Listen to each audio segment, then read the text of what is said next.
یہ بتانا مشکل تھا کہ یہ فوجی ہندوستانی تھے، گورے تھے یا جاپانی تھے۔ سٹیل ہیلمٹ وہ تھے جو ہمیں انگریزوں نے دیے تھے، یہ جاپانیوں کے نہیں ہو سکتے تھے۔ ان ہڈیوں میں کوئی ہتھیار نظر نہیں آیا، وہ انہیں ہلاک کرنے والے لے گئے ہوں گے۔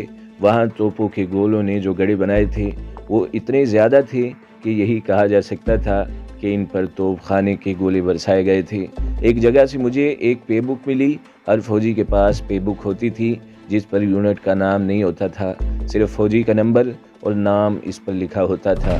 افسروں کے پاس شناختی کارڈ ہوتے تھے۔ میں نے یہ پے بک اٹھا کر کھولی، اس پر ایک سپاہی کا نام لکھا ہوا تھا، نام تھا فضل حسین۔ اس سے پتہ چلا کہ یہ لوگ انڈین آرمی کے تھے۔ میں وہاں رک گیا اور ہر طرف دیکھنے لگا۔ میری جذباتی کیفیت کچھ اور ہی تھی، دل ایک گرفت میں آ گیا۔ خیال یہ آیا کہ یہ کہاں پیدا ہوئے تھے اور مرے تو کہاں آ مرے۔ انہیں کفن بھی نصیب نہ ہوا، جنازہ بھی نہ پڑا گیا اور ان کی ہڈیاں رہ گئیں اور گوشت جنگل کے درندے، گدھیں اور کیڑے مکوڑے کھا گئے۔ ایک سوال میرے ذہن میں تڑپنے لگا، کس لیے؟ انہوں نے اپنی جانیں کس کے لیے دیں؟ تنخواہ کے لیے؟ راشن اور وردی کے لیے؟ آخر کیوں ان لوگوں نے تھوڑے سے پیسوں پر اپنی جانیں انگریزوں کے حوالے کر دی تھی؟ میرے پاس ایک جواب تھا کہ یہ ان کی مجبوری تھی۔ بھرتی نہ ہوتے تو کیا کرتے؟ میں بھی تو بھرتی ہو کر اس وردی میں آ گیا تھا۔ اس وقت مجھے یہ خیال نہ آیا کہ ہم لوگ آزاد ہوتے، ہمارا اپنا ملک ہوتا اور یہ اپنی آزادی کے تحفظ کے لیے جانیں قربان کرتے تو سارا ملک انہیں یاد کرتا اور انہیں عظیم کہتا۔ یہ خیال مجھے ستمبر 1965 میں آیا تھا، جب میرے گاؤں میں پہلے شہید کی لاش آئی تھی تو مجھے ہڈیوں کے وہ پنجر یاد آ گئے تھے جو میں نے برما کے اس ویرانے میں دیکھے تھے۔ میں کہتا ہوں وہ حرام موت مرے تھے، وہ کرائے کے سپاہی تھے اور ہمارا لڑکا شہید ہو کر آیا ہے اور اللہ نے بھی اسے عظمت دی ہے اور قرآن نے بھی اس لڑکے کے متعلق فرمایا ہے کہ یہ شہید ہیں، یہ مرے نہیں، شہید مرا نہیں کرتے۔ مجھے برما کے جنگل میں یہ خیال بھی آیا کہ یہ جن کی ہڈیاں ہیں انہیں صرف اتنا سا حق دیا گیا ہوگا کہ ان کے گھروں کو سرکاری چٹھیاں بھیج دی گئی ہوں گی جن میں صرف اتنا لکھا ہوگا کہ نہایت افسوس کے ساتھ اطلاع دی جاتی ہے کہ آپ کا بیٹا فلاں نمبر فرنٹ پر مارا گیا۔ انگریز نے مرنے والے کے پسماندگان کو یہ بھی لکھا ہوگا کہ آپ کا بیٹا بڑا بہادر تھا اور بڑی بہادری سے لڑتا ہوا مارا گیا۔ اس کے بعد انگریز نے فوجیوں کے ناموں پر لکیر پھیر دی ہوگی۔ معلوم نہیں انہیں مرے ہوئے کتنا عرصہ گزر گیا تھا۔ ہڈیاں خشک ہو چکی تھی، کسی ہڈی پر گوشت کا ایک ذرہ بھی نہیں تھا۔ مجھے بھوک ستا رہی تھی۔ میں نے سوچا کہ ان کے جھولے اور پٹھو یہیں پڑے ہوئے ہیں، ان کی تلاشی لوں، شاید کوئی چیز مل جائے، مثلاً بسکٹوں کا ڈبہ مل سکتا ہے، چنے یا کوئی اور خشک چیز مل سکتی تھی، لیکن میں نے کسی جھولے وغیرہ کو ہاتھ نہ لگایا۔ اس خیال سے کہ میں یہاں سے جانے کی کوئی چیز تلاش کروں، مجھے یوں محسوس ہوا جیسے میں ان کا حق مار رہا ہوں یا میں ان کی چوری کر رہا ہوں۔ بکھری ہوئی ان ہڈیوں کو دیکھ کر میں نے سوچا کہ بہت جلدی جاپانیوں کے پاس پہنچ جانا چاہیے تاکہ کہیں ایسا نہ ہو کہ توپ کا کوئی گولہ ادھر آ گرے یا دور سے کوئی مشین گن فائر ہو اور ہڈیوں کے ان بکھرے ہوئے ڈھانچوں میں ایک اور ڈھانچے کا اضافہ ہو جائے۔ میں نے ایک عہد کیا جو دراصل خواہش تھی کہ میں نے زندہ رہنا ہے۔ میں وہاں سے چل پڑا اور ان بکھری ہوئی ہڈیوں میں سے گزرتا گیا۔ کوشش کی کہ میرا پاؤں کسی ہڈی پر نہ آ جائے، لیکن ایسا ہو نہیں سکتا تھا۔ بہت بچ بچ کر پاؤں رکھے، چند قدم جا کر کوئی نہ کوئی ہڈی پاؤں کے نیچے آ جاتی۔ میں ادھر ادھر دیکھ رہا تھا، مجھے ٹھوکر لگی، نیچے دیکھا میرا پاؤں ایک خشک ہڈی کے ساتھ ٹکرا گیا۔ اس وقت میرے خیالوں کا رخ کسی اور طرف چلا گیا۔ پہلی بات تو یہ ہے کہ مجھے خدا یاد آ گیا۔ جس طرح اس وقت خدا یاد آیا، اس طرح میں نے کبھی خدا کو یاد نہیں کیا تھا۔ میں ایک بار پھر کہتا ہوں کہ میں اخلاقی لحاظ سے ٹھیک آدمی نہیں تھا۔ کچھ تو آپ نے اندازہ کر لیا ہوگا۔ میں آج بڑھاپے کی عمر میں محسوس کرتا ہوں کہ جب میں ان بے گروہ کفن انسانی ڈھانچوں میں سے گزر رہا تھا تو حقیقت یہ تھی کہ میں ایک اور ہی زندگی میں داخل ہو گیا تھا۔ پہلے میں نے کہا ہے کہ میرا دماغ کسی اور طرف چلا گیا تھا۔ وہ یہ تھا کہ انسان زندہ ہوتا ہے تو کس طرح اکڑ اکڑ کر چلتا ہے اور جس کے پاس چند ٹکے آ جاتے ہیں وہ اپنے ساتھ کے انسان کو انسان ہی نہیں سمجھتا۔ ایسے لوگ وہ منظر دیکھ لیتے جہاں میں کھڑا تھا تو ان کے ہاتھ اور کانوں پر اور ان کا دل خدا کی طرف ہو جاتا۔ میں آپ کو واعظ نہیں کر رہا، ایک حقیقت بیان کر رہا ہوں، ذرا اس پر غور کر لیں۔ میں فوجیوں کی باتیں سنا رہا ہوں، قدرتی طور پر آپ کے سامنے پاک فوج کے فوجی آ گئے ہوں گے۔ یہ واضح کر دیتا ہوں کہ میں جس فوج کی بات کر رہا ہوں وہ پاک فوج سے بالکل ہی مختلف تھی۔ یوں سمجھ لیں کہ پاک فوج سفید اور وہ فوج بالکل ہی سیاہ تھی۔ یہ مبالغہ نہیں کہ پاک فوج اور انگریزوں کی اس انڈین آرمی میں زمین اور آسمان کا فرق تھا۔ پاک فوج میں پڑھے لکھے لوگ ہیں، اور اب تو پاک فوج کا ہر سپاہی پڑھا لکھا ہوتا ہے، بلکہ لانگری بھی پڑھے لکھے مل جاتے ہیں۔ اس کے علاوہ پاک فوج نے پاکستان بننے سے اب تک لڑائیاں بھی لڑیں اور اپنے عوام کی خدمت بھی کی۔ سیلاب آئے، زلزلے آئے، پاک فوج مدد کو پہنچی۔ اس طرح پاک فوج نے پاکستانیوں کے دلوں میں محبت اور عظمت پیدا کر لی ہے۔ یہ ذہن میں رکھیں کہ میں جب فوجیوں کی بات کروں تو آپ پاک فوج کو ذہن میں سے نکال دیں۔ پاکستان میں پیدا ہونے والی ہماری نسلوں نے انڈین آرمی نہیں دیکھی۔ اس میں صوبیدار اور صوبیدار میجروں تک کی اکثریت ان پڑھ ہوتی تھی، جوان تو کورے ان پڑھ ہوتے تھے۔ اس زمانے میں فوجی کو صرف فوجی ہی نہیں بلکہ فوجی بے وقوف کہا جاتا تھا۔ دیہات کا ان پڑھ جوان کسی بڑے شہر میں جاتا تو اس کا دماغ اونچا ہو جاتا تھا، اور یہی اس کی بے وقوفی ہوتی تھی۔ وہ اپنے گاؤں کے لوگوں کو پسماندہ اور جاہل سمجھنے لگتا تھا اور اکڑ اکڑ کر چلتا تھا جیسے وہ بادشاہ بن گیا ہو، اور پھر برتری جتانے کے لیے کارٹونوں جیسی حرکتیں کرتا تھا۔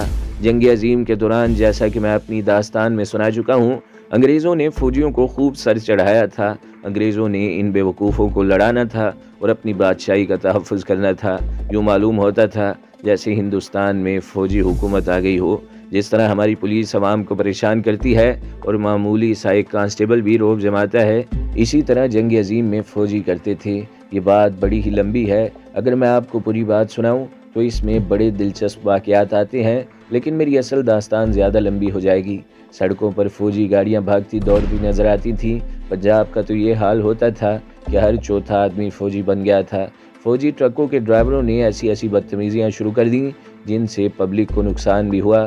مسافر بسیں جی ٹی روڈ پر چلتی تھیں۔ یہ تو فوجی ڈرائیوروں کا ایک کھیل تھا کہ کوئی مسافر بس کسی فوجی ٹرک کو اوورٹیک کر جاتی تو فوجی ڈرائیور بس کو اوورٹیک کر کے سائیڈ مارتا تھا۔ بسوں کے ڈرائیور اکثر بس روک لیتے تھے۔ ہمارے علاقے میں ایک بار یوں ہوا کہ ایک فوجی ڈرائیور نے اپنے ٹرک سے ایک بس کو سائیڈ ماری تو بس بائیں طرف ہو گئی، ساتھ ہی ڈھلان نیچے کو جاتی تھی۔ بس ڈھلان میں نیچے گئی، کچھ اس کی سپیڈ تھی اور کچھ ڈھلان تھی، بس کچھ اور تیز ہو گئی۔ سامنے شیشم کا ایک درخت آ گیا، بس درخت کے ساتھ اتنی زور سے ٹکرائی کہ بس کا انجن بس کے اندر چلا گیا اور 36 مسافر موقع پر ہی ہلاک ہو گئے، اور فوجی ڈرائیور اور اس کے ساتھی کہکے لگاتے ہوئے آگے نکل گئے۔ یہ انگریز کا حکم تھا کہ فوجی کا احترام کرو۔ راولپنڈی، لاہور اور اس قسم کے بڑے شہروں کے ریلوے اسٹیشنوں پر سرکاری طور پر الگ ٹی سٹال بنا دیے گئے تھے جو صرف فوجیوں کے لیے تھے۔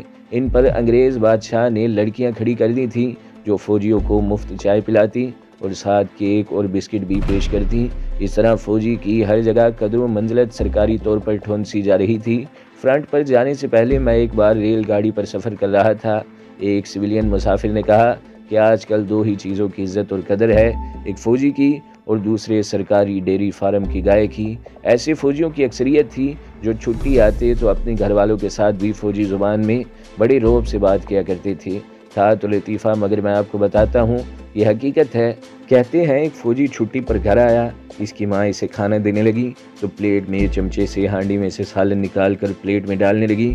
فوجی جوان شاید تھوڑا سالن کھانا چاہتا ہوگا، اس نے ماں کو یہ کہنے کے بجائے کہ اور سالن نہ ڈالو یہ کہا، ہالٹ۔ ماں سالن ڈالتی رہی۔ فوجی نے ماں کو بڑے غصے سے کہا، ایک بار ہالٹ کہنے سے پورا بریگیڈ رک جاتا ہے، میں نے 3 بار ہالٹ کہا اور تیرا چمچہ نہیں رکا۔ انگریز ان پڑھ دیہاتیوں اور شہریوں کو فوج میں بھرتی کر کے کیوں بے وقوف بنا رہا تھا؟ اس کا جواب میرے سامنے بکھرا پڑا تھا، خشک ہڈیوں کی صورت میں۔ کوئی ایک بھی انسانی ڈھانچہ یکجا اور سلامت نہیں تھا۔ یہ تو پتہ نہیں چلتا تھا کہ وہ جو کھوپڑی ہے وہ اس ڈھانچے کی ہے یا اس ڈھانچے کی۔ میں نے تصور میں دیکھا کہ ان لوگوں کو اکڑفوں دکھا دکھا کر یہاں آئے تھے، اور یہاں ہوا کیا؟ توپوں کے گولوں نے ان کے جسموں کو بردہ کر دیا، جسموں کے ٹکڑے کر دیے، اور پھر انہیں گدوں نے، جنگلی کتوں نے اور بھیڑیوں نے کھا لیا۔ اللہ تعالیٰ کا فرمان ہے کہ گردن اونچی کر کے نہ چل کہ تو پہاڑوں سے اونچا نہیں ہو سکتا، اور اکڑ کے نہ چل کہ تو زمین کو پھاڑ نہیں سکتا، تجھے آخر ہمارے پاس ہی آنا ہے۔ میں اللہ کو یاد کرتا، آہستہ آہستہ قدم دیکھ کر رکھتا، ہڈیوں کے اس دیش میں سے گزر گیا۔ خاصا آگے جا کر میں رک گیا۔ وہ جگہ اس زمین سے ذرا اونچی تھی۔ میں نے پیچھے دیکھا، سورج اس خطے پر اپنی دھوپ بکھیر چکا تھا۔ سبز گھاس میں سفید ہڈیاں، پنجر اور کھوپڑیاں بڑی صاف نظر آ رہی تھیں۔ میں نے معلوم نہیں کس جذبے کے تحت اونچی آواز میں کہا، میرے دوستو، میرے ہم وطنوں، خدا حافظ۔ میں آگے کو چل پڑا۔ اب تو بھوک نے کچھ اور ہی رنگ دکھانا شروع کر دیا تھا۔ میں برداشت کرتا رہا، 1.5-2 گھنٹے چلتا رہا اور ایک ایسے خطے میں پہنچ گیا جہاں کچھ اور ہی قسم کے درخت تھے اور وہاں جھاڑیاں بھی تھیں۔ ان جھاڑیوں میں چھوٹے چھوٹے بیر لگے ہوئے تھے جو سرخ رنگ کے تھے۔ یہ میرے علاقے کے جھاڑی بیر معلوم ہوتے تھے۔ میں نے ایک بیر توڑا اور ڈرتے ڈرتے منہ میں ڈالا۔ اس کا ذائقہ بیروں جیسا ہی تھا۔ اس کا سائز چنے کے دانے جتنا تھا اور کچھ اس سے زیادہ بڑے تھے۔ میں نے یہ بیر توڑ توڑ کر کھانے شروع کر دیے۔ یہ پھل جو کچھ بھی تھا زہریلا بھی ہو سکتا تھا، لیکن میں نے ان سے پیٹ بھرنا شروع کر دیا اور سوچا کہ اگر یہ زہر ہی نکلا تو یہی ہوگا کہ مر جاؤں گا۔ میں موت کو بھی خندہ پیشانی سے قبول کرنے کو تیار تھا۔ ایک ہی خیال دماغ میں سما گیا تھا کہ اب انگریز کی غلامی میں واپس نہیں جاؤں گا۔ میں یہ بیر کھاتا رہا، ذائقہ اچھا تھا اور پھر میں آگے چل پڑا۔ جسم میں کچھ جان آ گئی۔ کچھ اور آگے گیا تو 4-5 بڑے درخت دیکھے۔ ان کے ساتھ انجیر کی قسم کا پھل لگا ہوا تھا۔ اونچا تھا، اس لیے میں شاخوں تک نہیں پہنچ سکتا تھا۔ درخت پر چڑھنے کے لیے بوٹ اتارنے پڑے۔ میں نے 3-4 پتھر مارے تو یہ پھل جو کچھ بھی تھا اس کے چند ایک دانے گرے۔ میں نے ایک دانہ اٹھا کر تھوڑا سا منہ میں ڈالا۔ ذائقہ اس کا بھی ٹھیک تھا۔ ذائقہ انجیر جیسا نہیں تھا، میٹھا تھا، لیکن یہ پھل کچھ اور تھا۔ جو کچھ بھی تھا میں نے پتھر مار مار کر یہ پھل خاصا گرا لیا اور وہیں بیٹھ کر اس سے پیٹ میں کچھ گنجائش اگر جھاڑی بیروں نے جو چھوڑی تھی وہ پر کر لی۔ میں یہ سفر ذرا مختصر کر کے سناؤں گا کیونکہ یہ میری داستان کا ایسا حصہ ہے جس میں سننے والوں کے لیے کوئی دلچسپی نہیں ہے۔ میں ایک عجیب و غریب واقعہ سنانا چاہتا ہوں جو اس سفر کے تیسرے یا غالباً چوتھے روز پیش آیا۔ میں میدان جنگ سے دور نکل گیا تھا۔ یہ انداز اس طرح ہوتا تھا کہ توپ خانے کے دھماکے، مشین گنوں اور رائفلوں کی فائر کی آوازیں مدھم ہو گئی تھی۔ میں نے وہ دن چلتے ہی گزارا اور رات آ گئی۔ ایک ذرا اچھی جگہ دیکھ کر میں لیٹا اور سو گیا۔ یہ رات بھی گزر گئی۔ اگلے روز میں پھر پہاڑی علاقے میں پھنس گیا۔ 2 ندیاں پار کرنی پڑی اور پھر مجھے جھاڑی بیر مل گئے جن سے میں نے پیٹ کی آگ بجھا لی۔ پانی کی کوئی کمی نہیں تھی۔ میں اچھی طرح بتا نہیں سکتا کہ یہ میرے سفر کا تیسرا دن تھا یا چوتھا دن۔ وقت 12 بجے کے لگ بھگ کا تھا۔ اس علاقے میں اونچی نیچی ٹیکریاں تھیں، پہاڑیاں ذرا پیچھے ہٹ گئی تھیں، جھاڑیاں اور گھاس تھی جو ذرا اونچی تھی۔ اس علاقے میں دور دور تک پانی کا نام و نشان نہ تھا۔ میں چلا جا رہا تھا۔ اپنے پیچھے اس طرح آوازیں اٹھیں جیسے کتے غرا رہے ہوں۔ میں نے گھوم کے دیکھا وہ بھیڑیے تھے۔ بھیڑیا اکیلا نہیں ہوتا، یہ درندہ گروہوں کی شکل میں گھومتا پھرتا رہتا ہے اور شکار پر گروہ کی صورت میں حملہ کرتا ہے۔ ان درندوں کا انداز دیکھا تو میں سمجھ گیا کہ یہ مجھ پر حملہ کریں گے۔ وہ دانت نکال کر آہستہ آہستہ گرا رہے تھے اور دائیں بائیں اس طرح پھیلتے جا رہے تھے جیسے مجھے محاصرے میں لے رہے ہوں۔ ساتھ ساتھ وہ میری طرف بھی آہستہ آہستہ بڑھ رہے تھے۔ میں نے رائفل کاندھے سے لگائی۔ میگزین میں 10 راؤنڈ موجود تھے۔ میں نے بولٹ پیچھے کھینچ کر آگے کیا اور ایک راؤنڈ چیمبر میں چلا گیا۔ میں پوزیشن میں بیٹھ کر یعنی ایک گھٹنا زمین پر ٹکا لیا اور دوسرے گھٹنے پر کوہنی رکھ کر رائفل کاندھے سے لگائی۔ ایک بھیڑیے کو شست میں لیا اور ٹریگر دبا دیا۔ وہ بھیڑیا بڑے زور سے بھونک کر اوپر کو اچھلا اور گر پڑا، پھر فوراً اٹھا اور پیچھے کو بھاگا۔ میں نے بڑی تیزی سے بولٹ پیچھے کر کے ایک اور راؤنڈ چیمبر میں دھکیل کر ایک اور بھیڑیے کو شست میں لیا۔ پہلے دھماکے سے بھیڑیے چوکنے ہو کر پیچھے ہٹے تھے۔ جب میں نے دوسرا راؤنڈ فائر کر کے ایک اور بھیڑیے کو گرا دیا تو باقی بھیڑیے اس طرح بھاگے جس طرح میری رائفل سے گولی نکلی تھی۔ وہ 2 بھیڑیے اچھلتے کودتے رہے اور ایسے گرے کہ پھر نہ اٹھ سکے۔ اب تو میں اور زیادہ چوکنا ہو گیا تھا۔ مجھے یہ خیال بھی آیا کہ جس علاقے میں جنگ ہو رہی ہے وہاں کے تمام درندے بھاگ کر ادھر آ گئے ہوں گے۔ یہ میرے لیے ایک ہولناک خطرہ تھا۔ اس کا مطلب یہ تھا کہ رات کو بھی مجھے چوکنا رہنا تھا۔ میں آگے کو چل پڑا۔ شاید ایک اور رات آئی تھی، اگلے روز سمجھ لیں یا شاید اس سے اگلے روز، کہ میں ایک اور علاقے میں جا رہا تھا۔ وہ علاقہ بھی اسی جیسا تھا اور پرسکون تھا۔ پرسکون کا مطلب یہ تھا کہ وہاں کوئی لڑائی نہیں ہو رہی تھی اور نہ کوئی ایسے آثار تھے کہ یہاں کبھی لڑائی ہوئی تھی۔ البتہ جنگ کے آثار صرف یہ نظر آتے تھے کہ چند ہوائی جہاز اوپر سے گزر جاتے تھے۔ یہ جاپانیوں کے لڑاکا بمبار جہاز تھے۔ میں ان جہازوں کو پہچانتا نہیں تھا۔ انہیں میں اس لیے جاپانی کہہ رہا تھا کہ یہ دوسری طرف سے آئے تھے۔ مجھے ان سے کوئی خطرہ نہیں تھا۔ میں صبح اٹھ کر آگے کو چل پڑا اور خاصا آگے نکل گیا۔ ایک ٹیکری گھوما تو مجھے یوں محسوس ہوا جیسے میں جو کچھ دیکھ رہا ہوں یہ حقیقت نہیں بلکہ یہ خواب ہے یا خیال ہے۔ ایک درخت کے تنے کے ساتھ پیٹھ لگائے ایک آدمی بیٹھا ہوا تھا۔ وہ مجھ سے 15-20 قدم دور تھا۔ میں اسے دیکھ کر رک گیا۔ اس کی آنکھیں بند تھیں پہلے تو میں سمجھا کہ وہ زندہ نہیں، لیکن اس کی آنکھیں آہستہ آہستہ کھل رہی تھیں۔ اسے شاید میری موجودگی کا احساس ہو گیا تھا۔ وہ برمی نہیں تھا۔ برمیوں کی شکل و شباہت بالکل مختلف ہوتی ہے۔ آپ نے چینی اور جاپانی دیکھے ہوں گے، برمیوں کے چہرے ان سے ملتے جلتے ہیں۔ یہ آدمی ہندوستان کے کسی علاقے کا معلوم ہوتا تھا۔ وہ یقیناً فوجی تھا، کیونکہ اس نے خاکی پتلون اور خاکی بش شرٹ پہنی ہوئی تھی، لیکن اس کے پاؤں میں فوجی بوٹ نہیں تھے۔ وہ لاش لگتا تھا۔ اس کے چہرے کی ہڈیاں نظر آ رہی تھیں۔ اسے میں اپنے جیسا فوجی سمجھا جو جنگ سے بھگوڑا ہوا آیا ہو اور راستہ بھول گیا ہو۔ بہرحال وہ ہندوستانی تھا۔ میں اس کے قریب چلا گیا۔ اس نے بیٹھنے کا اشارہ کیا۔ میں اس کے پاس بیٹھ گیا۔ اس کے قریب بیٹھا تو دیکھا کہ اس کے پیچھے رومال کی طرح کا ایک کپڑا پڑا ہوا تھا، جس میں وہی یا اسی قسم کے پہاڑی بیر یا وہ پھل تھا جسے میں نے انجیر کہا تھا۔ میں سمجھ گیا کہ یہ شخص اسی پھل پر اب تک زندہ ہے۔ اس کی حالت بتا رہی تھی کہ وہ زیادہ دن زندہ نہیں رہ سکے گا۔ کون ہو تم؟ میں نے پوچھا۔ بول سکتے ہو؟ میری زبان سمجھتے ہو؟ اس نے سر ہلایا، یعنی وہ بول بھی سکتا ہے اور میری زبان بھی سمجھتا ہے۔ میں نے اس سے پوچھا کہ وہ کہاں کا رہنے والا ہے۔ اس نے امرتسر کا نام لیا۔ پھر اس نے میری واٹر بوتل کی طرف اشارہ کیا۔ میں نے اپنی پانی کی بوتل نکال کر اس کا کارک نکالا اور بوتل اس کے ہاتھوں میں دے دی۔ اس نے کم و بیش آدھی بوتل پانی پی لیا اور مجھے دے دی۔ اس نے سکون کا بڑا لمبا سانس لیا، پھر وہ بولنے لگا، اب کچھ دیر اور زندہ رہ سکوں گا، اس نے پنجابی زبان میں کہا۔ اس کی آواز مدھم اور کمزور تھی اور وہ بولنے میں کچھ دقت محسوس کر رہا تھا۔ اس نے کہا، بس پانی کی ضرورت تھی، اب چلا نہیں جاتا۔ اس نے اپنی دائیں ٹانگ سے جو اس نے آگے کو رکھی ہوئی تھی پتلون اوپر گھٹنے تک کھینچی۔ جب میں نے اس کی پنڈلی دیکھی تب مجھے پتہ چلا کہ اس شخص سے اتنی بدبو کیوں آ رہی ہے۔ اس کی پنڈلی سوجی ہوئی تھی، اتنی زیادہ کہ اس کی ران سے پنڈلی زیادہ موٹی ہو گئی تھی۔ پنڈلی صرف سوجی ہوئی نہیں تھی، بلکہ اس میں ایسا زخم تھا کہ پوری کی پوری پنڈلی کا گوشت ننگا ہو گیا تھا اور اس میں پیپ پڑی ہوئی تھی، اور شاید میں نے اس پر چھوٹے چھوٹے کیڑے رینگتے ہوئے بھی دیکھے تھے۔ اس نے مجھے یہ دکھا کر پتلون پھر نیچے کر دی۔ میں نے اس سے پوچھا کہ یہ کیا ہوا ہے؟ اب وہ بولا تو اس کی آواز پہلے کی نسبت اچھی خاصی جاندار تھی۔ وہ اونچی آواز میں بول سکتا تھا۔ میرے دوست، اس نے کہا، معلوم ہوتا ہے تم انسان نہیں فرشتے ہو جو میرے پاس پہنچ گئے ہو۔ میں دیکھ رہا ہوں تم ہندوستانی فوج کے حوالدار ہو۔ اب مجھے یہی توقع تھی کہ یہ کہے گا کہ مجھے اپنے کاندھوں پر اٹھا لو اور ایسی جگہ لے چلو جہاں میری مرہم پٹی ہو جائے اور میں زندہ رہ سکوں۔ میں نے سوچا کہ میں اسے صاف صاف بتا دوں گا کہ مجھے خود بھی علم نہیں کہ میں کہاں ہوں۔ دیکھو میرے دوست، وہ کہہ رہا تھا، تمہارے پاس رائفل بھی ہے، ایمونیشن بھی ہے، صرف ایک گولی کی ضرورت ہے۔ خدا کے واسطے میرے سر میں گولی مار دو اور مجھے اس اذیت سے بچا لو۔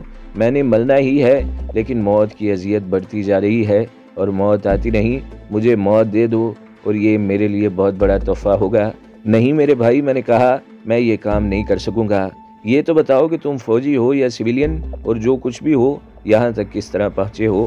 اس نے لمبی آہ بھری اور اس کے ہونٹوں پر ایسی مسکراہٹ آ گئی جس میں خوشی یا مسرت کی ذرا سی بھی جھلک نہیں تھی، بلکہ اس میں اداسی تھی، شکست تھی اور غالباً اس میں طنز بھی تھا۔ ہاں، اس نے کہا، تم نے یہ ٹھیک پوچھا ہے کہ میں کون ہوں اور یہاں تک کس طرح پہنچا ہوں۔ مجھے یہ کہانی تمہارے سپرد کر دینی چاہیے میرے بھائی۔ میری اس کہانی کو تم امانت سمجھنا، اور تم کبھی اپنی وطن کو واپس چلے گئے تو یہ لوگوں کو سنانا۔ اس کہانی میں عبرت ہے۔ میں تعلیم یافتہ آدمی ہوں۔ میں کہتا ہوں کہ لوگوں کو قرآن اور حدیثیں سناؤ تو وہ کچھ بھی نہیں سمجھیں گے۔ تم انہیں میری کہانی سناؤ گے تو وہ سمجھ جائیں گے، اور ہو سکتا ہے کہ اس سے کوئی شخص سبق حاصل کر لے اور راہ راست پر آ جائے۔ کوئی بات غلط یا جھوٹ نہیں کہوں گا۔ میں اپنے گناہوں کا اعتراف کرنا چاہتا ہوں۔ ہو سکتا ہے اللہ کی ذات جو گناہ بخشنے والی ہے مرتے وقت ہی میرے گناہ بخش دے اور میں اگلے جہان کی اذیت سے بچ جاؤں۔ میرے دوست، جو اذیت میں نے اس دنیا میں ہی دیکھ لی ہے، جہنم کی اذیت اور کیا ہوگی؟ اس نے اپنی داستان سنانی شروع کی تو میں نے دیکھا کہ اس کی آواز میں پہلے سے زیادہ جان اور پختگی آتی چلی گئی تھی۔ شاید یہ اقبال جرم کر لینے کا سکون تھا۔ اس کے ضمیر کا بوجھ اترتا چلا گیا اور وہ کچھ اطمینان سا محسوس کرنے لگا۔ میں اس کی یہ کہانی اپنے الفاظ میں سناؤں گا۔ تو دوستو، اگلی قسط سننے کے لیے ہمارے چینل کو ضرور سبسکرائب کریں، ویڈیو کو لائک کریں اور بیل کے آئیکن پر بھی کلک کر دیں تاکہ ہر جو آنے والی ویڈیوز ہیں وہ آپ کو سب سے پہلے ملتی رہیں۔